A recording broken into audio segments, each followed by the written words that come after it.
There's an old story about a man who walked through life looking completely unburdened by a single care. When a curious friend asked how he stayed so calm, the man explained that he had simply hired someone for $2,000 a week to do all his worrying for him. His friend was stunned.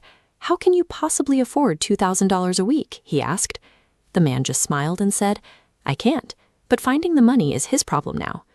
That story strikes a chord for anyone who has ever felt their own anxiety as a heavy physical pack.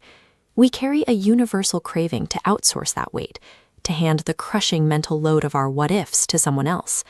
But because we haven't found a professional worrier to put on retainer, we end up carrying a massive psychological debt completely on our own. Worry is more than a feeling.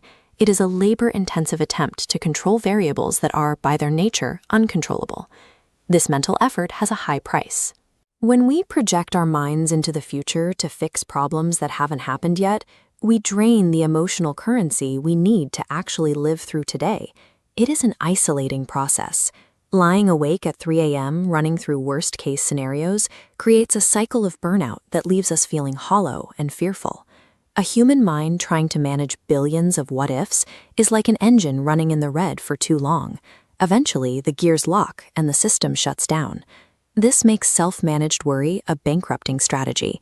It is a slow-motion collapse of our finite internal resources. We can find a way out of that collapse by redirecting our attention. In the book of Isaiah, the perspective shifts away from the internal static of the human mind and out toward the vastness of the cosmos. This chart maps the observable universe, hundreds of billions of galaxies, each containing billions of stars. Yet the Creator brings out the starry host one by one, calling each by name. Every pinprick of light is individually tracked and accounted for. Ultimate power is demonstrated here by sustaining infinite chaotic variables without losing a single one. When we place our easily exhausted emotional limits next to that level of management, we can see why we feel so overwhelmed. Unlike a human mind that drains under pressure, God possesses inexhaustible attention. He never grows weary, distracted, or stretched too thin by the demands of a universe. You might wonder why a power capable of managing galaxies would focus on one person's mundane daily fears. Infinite capacity removes the need for triage.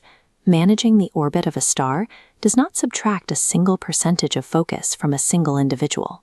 Divine attention is not a limited resource that has to be divided.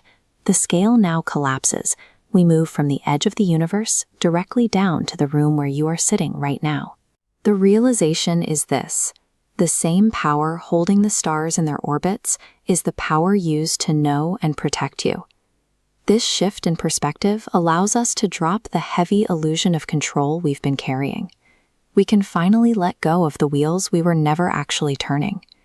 Peace is achieved by outsourcing our anxiety to the only entity with the infinite capital required to manage it. You don't have to carry the weight of tomorrow on your own shoulders today.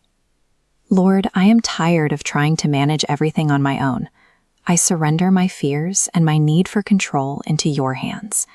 Thank you for seeing me, for knowing my name, and for carrying the burdens I was never meant to hold. Amen. You are never left to face hardship or uncertainty alone. The one who calls the stars by name is standing with you. And remember, worry ends where faith begins.